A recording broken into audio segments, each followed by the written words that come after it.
Now, the big story closer to home, of course, after days of wrangling, the National Assembly has adopted the 2025 Fiscal Framework as tabled by Finance Minister Enoch Godongwana by a slight majority. The report includes recommendations that Treasury must be given 30 days to come up with alternative revenue streams to replace a planned hike in VAT, as well as an adjustment in personal income tax brackets.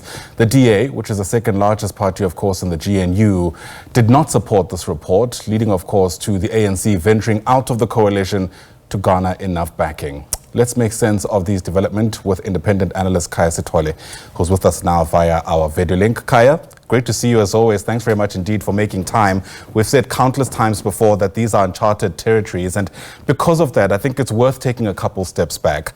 Yesterday was the adoption of the Fiscal Framework, and I think we've been loosely saying it's been the adoption of the budget. Technically speaking, in layman's terms, what did the National Assembly agree to yesterday?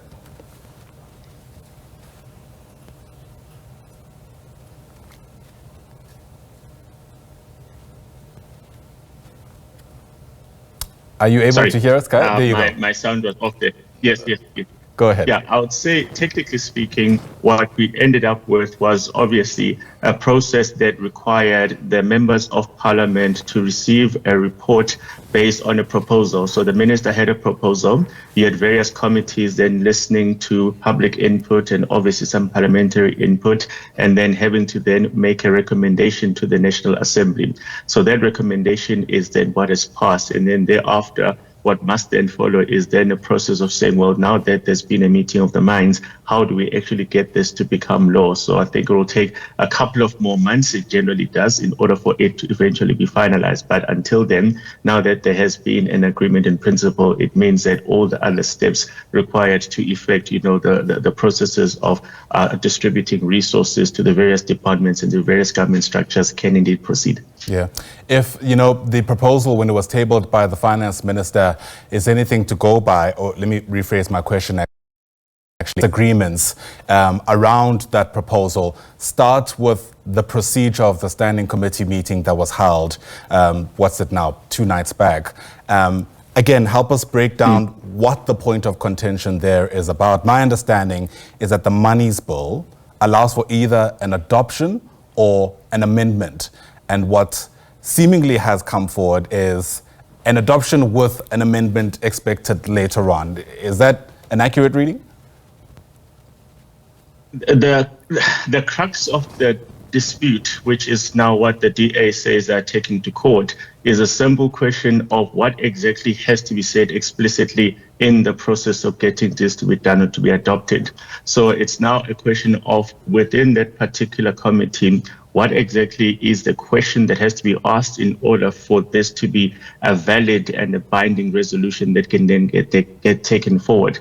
So the argument seems to be actually that the chair did not ask an explicit question relating to, well, guys, what exactly are you saying about this? Are we supporting, endorsing, or putting it forward? So that seems to be the question of what might sound like semantics to you and I, but obviously to those that sit in the committee, that is something that they regard as important enough for the bill to be regarded as flawed if it didn't go through those processes.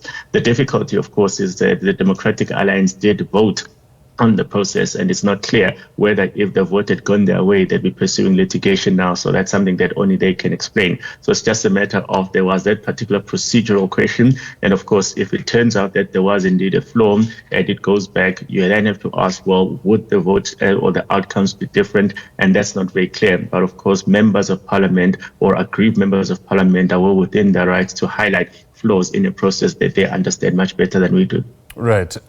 I can say that again. So if I understand you correctly, the DA may have taken place or taken part in a process which they are now saying has been flawed, presumably because things didn't go their way. Yeah, but of course, some of the members did raise that even before the debate and the vote yesterday. And I think particularly the EFF was quite vocal about what they regard as a flawed system that had got us here. But I think it's one of those situations where even if it turns out that it was indeed fatally flawed, you have to then ask yourself the question, if it went back to that committee and they did correct all of those flaws, would the outcomes ultimately be different? And I think based on what we saw yesterday, the outcomes are indeed close enough to the borderline for the DA to say, well, let us try the theory and see what happens. All right. What's taking place, of course, behind all of this is incredibly complex politicking. I think it's safe to say that. And there's renewed questions now about where this puts the government of national unity and ultimately how the markets might read into what happens next.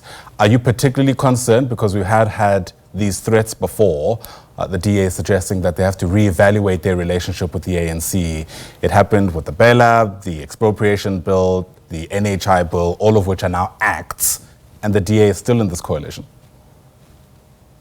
Yeah, so the important thing is that there seems to be a conflation of the idea of the dissolution of the government of national unity versus the walkout of the DA. If you compare to what President Cyril Ramaphosa said he was putting together at the beginning of all of this, he said it's an open invitation to whoever wants to be part of it. So there isn't actually a concrete list of who can and who cannot be part of it. There isn't a law that says that if one party exits it, then it must be dissolved.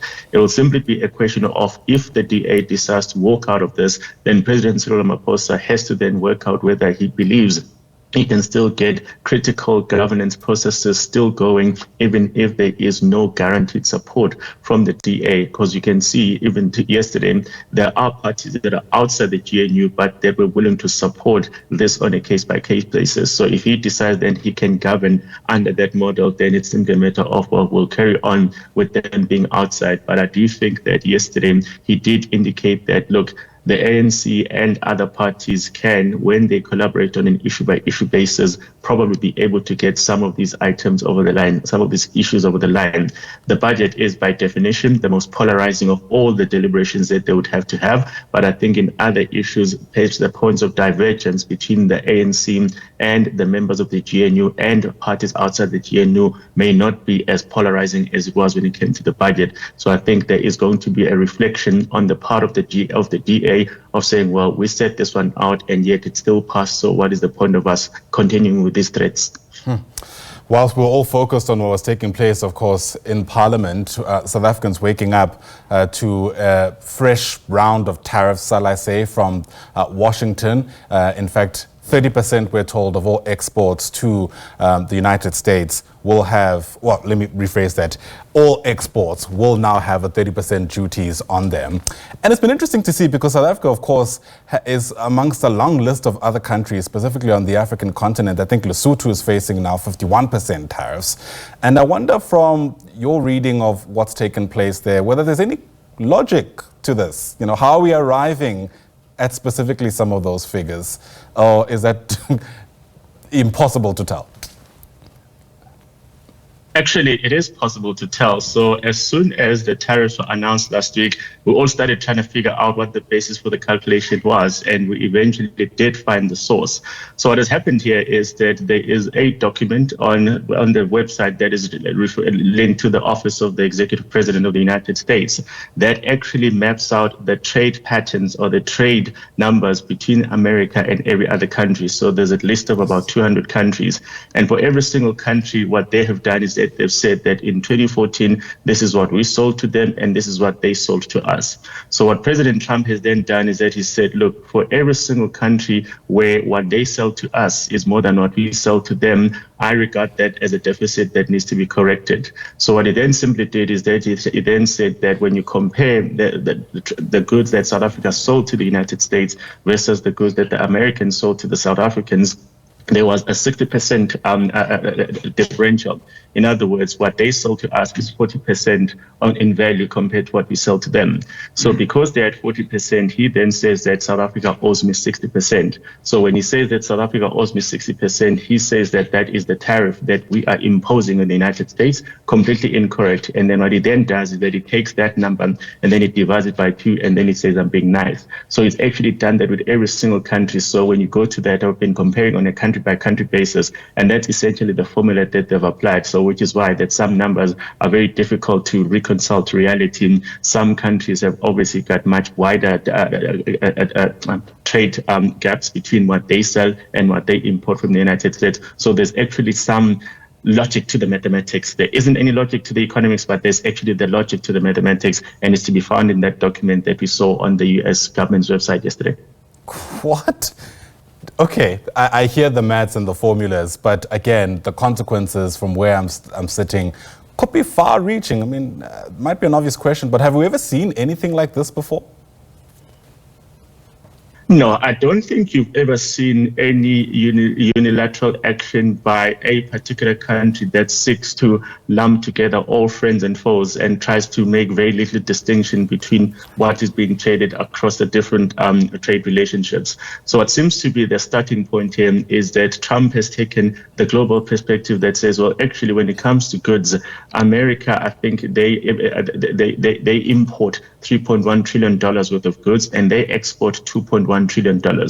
So he regards that as a missing $1 trillion conversation. So he has then said that, look, if the world at large seems to be selling more to us than we're buying from them, then it's a universal problem. So absolutely everybody must then suffer the consequences of that. So it's clearly an unprecedented action. And obviously some countries are saying that they're going to reciprocate by actually imposing tariffs themselves. But it's not a very linear conversation because not all countries have the same capacity to do so. And some countries may indeed be trading in the type of goods that when the United States consumers look at an additional cost, they'll simply say, well, actually, we'll buy this locally. We're no longer going to import it. So it's going to be a mixed bag for every single country. It's going to be a mixed bag across different sectors.